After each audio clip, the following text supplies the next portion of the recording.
What's up, guys? Welcome back to another video. In today's video, I'm just gonna basically talk about the Private Pilot Checkride and what I did personally leading up to my check ride that I think helped me to do it efficiently and to have all of the knowledge that I needed. I know as a student, your check ride, it stresses you out.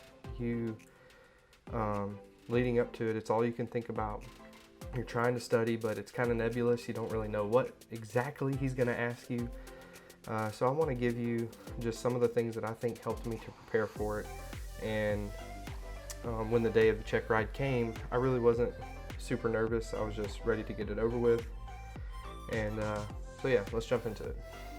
The ACS is your biggest tool in your preparation. It tells you exactly what the examiner can test you on. So learn every bit of it the best you can. There's no way to know everything perfectly. The examiner knows way more than you going in. So don't let him take you further than you know that your knowledge can take you. When he asks you a question, answer it and be quiet, and he'll probably move on. So here's what I did. Here's the ACS. You can go on the FAA website and download this for free, the current one. And what I did is I printed this out. It's 101 pages long. And basically, I printed it out and I put it in a binder. I tabbed everything, which I probably didn't have to do. I just wanted to feel organized. I tabbed everything and then I went through it. And I literally just started at the beginning where it starts talking about what he's going to text you on. So, okay, here's one.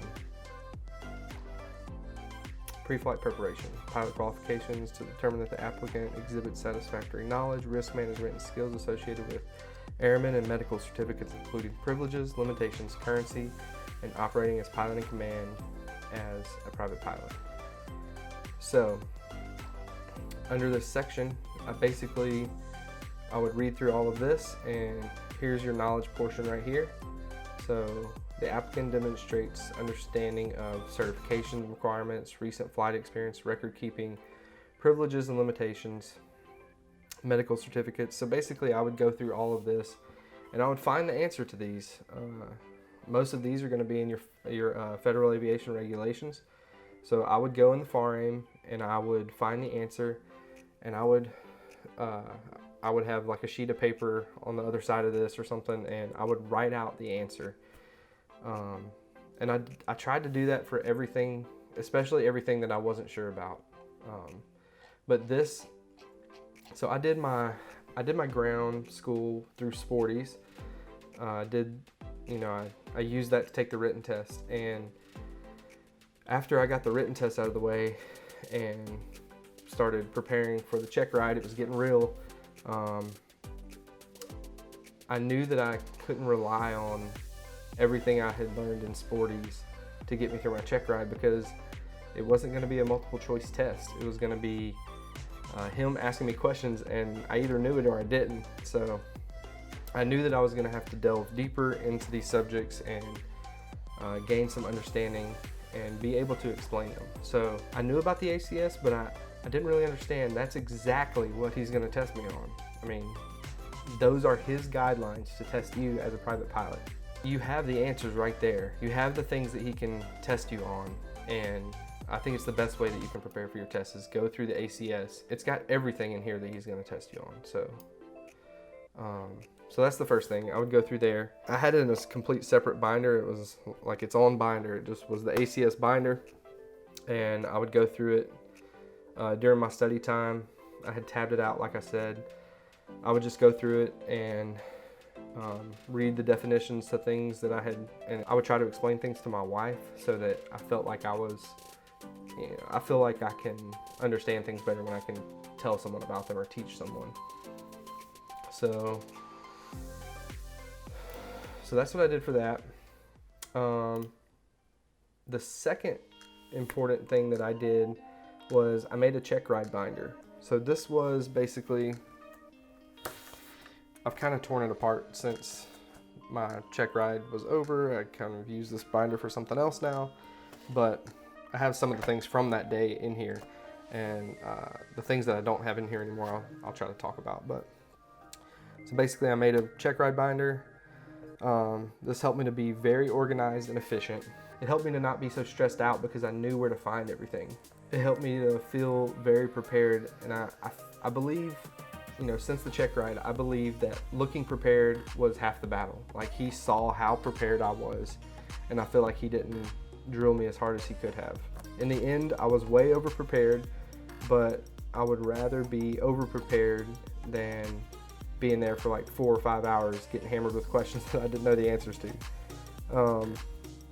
So do the work before, and I think you won't be working as much once that day comes. So I'm just going to go through my Checkride binder, show you the things that I did, and I hope I'm not forgetting anything. But so let's see. The first thing, so these were kind of in the back. The first things that I had in here was, so he gave me my trip to plan, which I used a paper map and a plotter and E6B. I did all of my flight planning without ForeFlight. I mean, I used ForeFlight, but the majority of it, I used ForeFlight, but I also planned with a paper map so I can know exactly, because I knew I was going to fly with a paper map that day and not use ForeFlight. That was just something that I wanted to do. So here's how I did my flight plan. I did it on the ASA flight planner. You can download this. You can just type in ASA flight planner and find this online. And I put it into Adobe Acrobat. And, well, I printed it out first. And, you know, I plotted my course, got my course, direction, velocity. I went through this whole thing and made sure every single thing was filled out on here. And then once I used my I got the winds aloft from aviationweather.gov, and once I had all of the information I needed, like the day before the Checkride, or I think it was the evening before the Checkride, I wanted to make sure my winds were pretty accurate for the day of. But once I had all of that information, I did my flight plan on paper. I used a pencil and paper and wrote it down on this, and then I went back in Adobe Acrobat and I typed all of this in. So I filled out all of this on the computer and then printed it out, and I put that in my Checkride binder. But I put the paper one that I had written on, I put that in the back so I could show him, hey, here's where I actually did the work. I just did this to make it look nice. And I feel like making it look nice, like it helped. It made me feel legit. It made me feel really prepared. And so I did that. I had my flight plan on there. And the first thing he's going to do when you get in there is make sure that you're eligible to be a private pilot. He's going to go through all your documents and your logbook and make sure that you're able to be. So one thing I did for him was I printed out all of these things for him. I brought them with me also, but I wanted them to be printed out so he could just have a reference and he could just look at them. I went on ForeFlight. If you go on ForeFlight into your logbook, you can go down to reports and go to Private Pilot, and it will tell you all of the things you've checked off towards your Private Pilot certificate. And if all of those check marks are green, then you're good to go.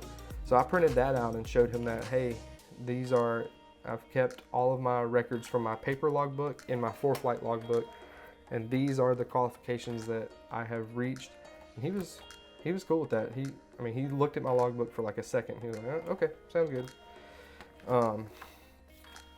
And I think just being like super prepared like that helped me.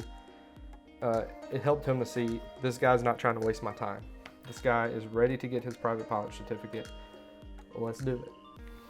So these are just a bunch of random things I put in here that I thought would help me. I'm going to take these out of here so I can flip through them a lot easier for you, because some of them are oriented in different ways.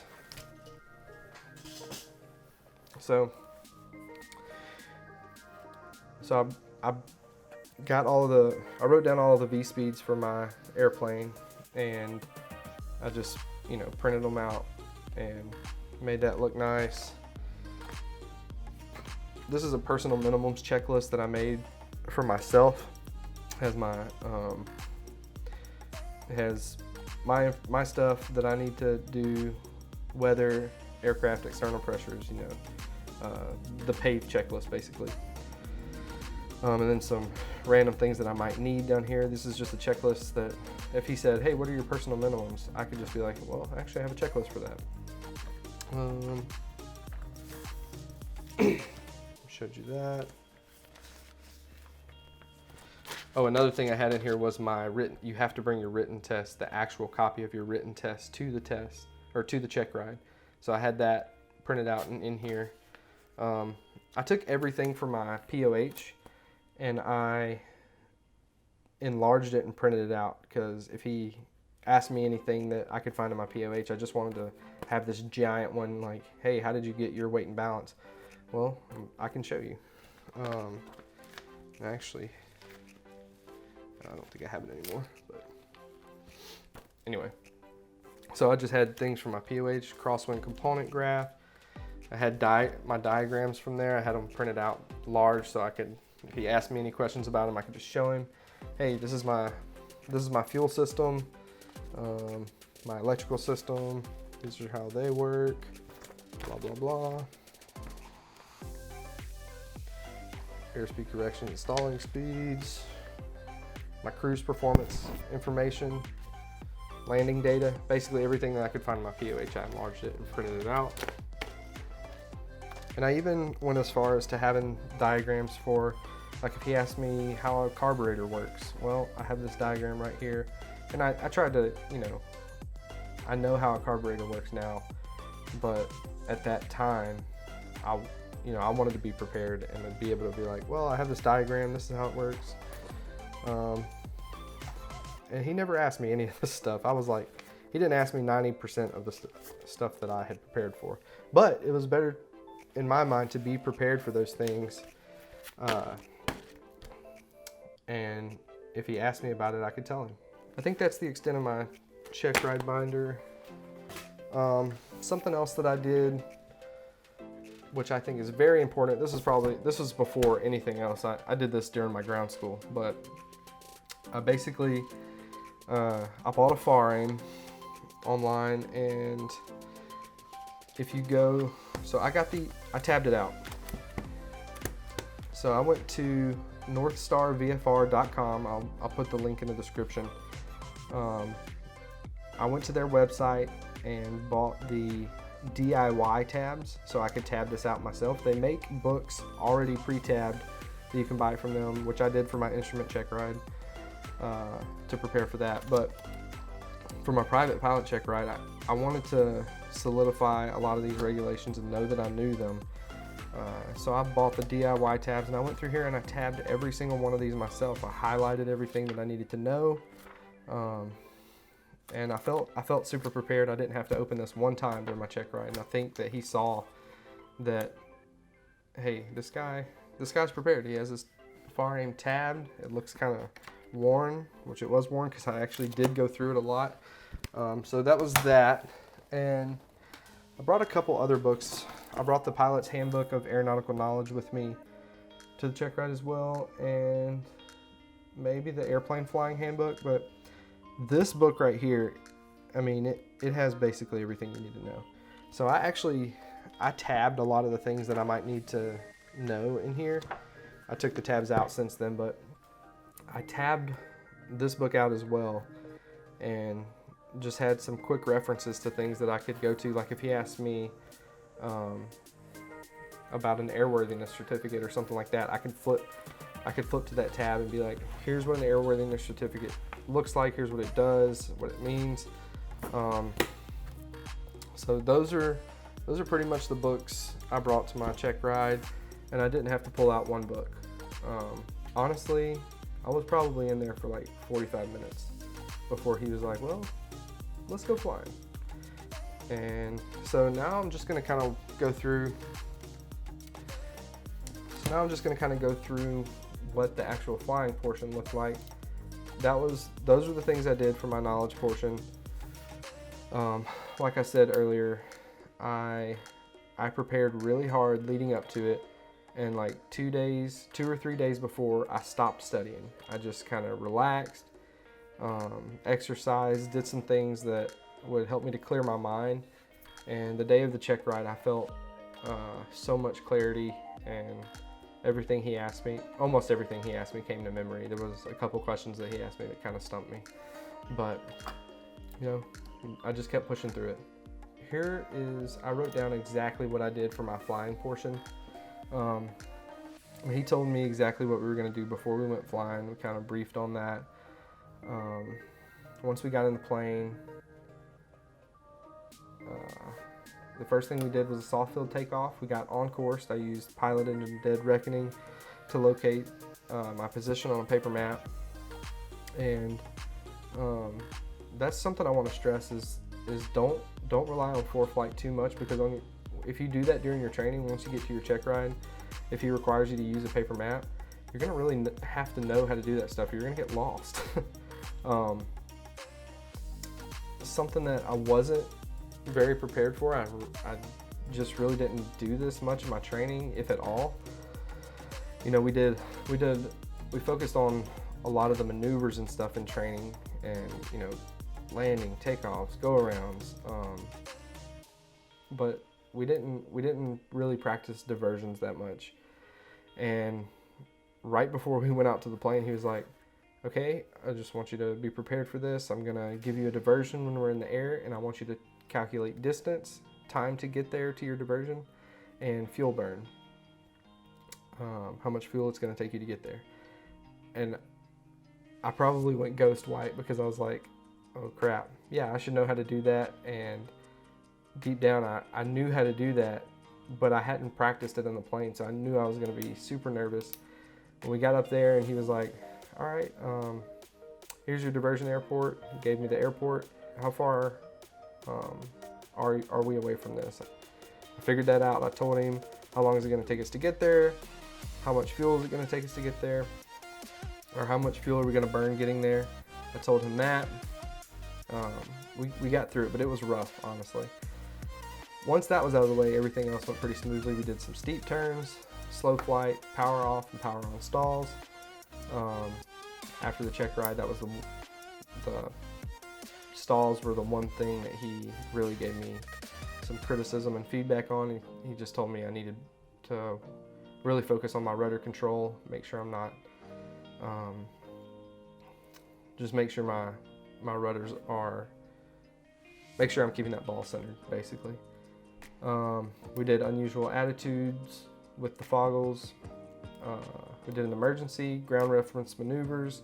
We only did turns about a point, and he asked me when I would have like the steepest bank angle and stuff. We did a VOR, tuned it in, and told him what radial I was on. That was pretty easy. He told me, all right, let's go back to the field and do some landings. I did a short field landing, short field takeoff. I did a go around on the next one. And he didn't tell me, hey, I'm gonna give you a go around on this next time. He waited until we were about to land. He said, go around. I did that. Always keep a go around in your mind.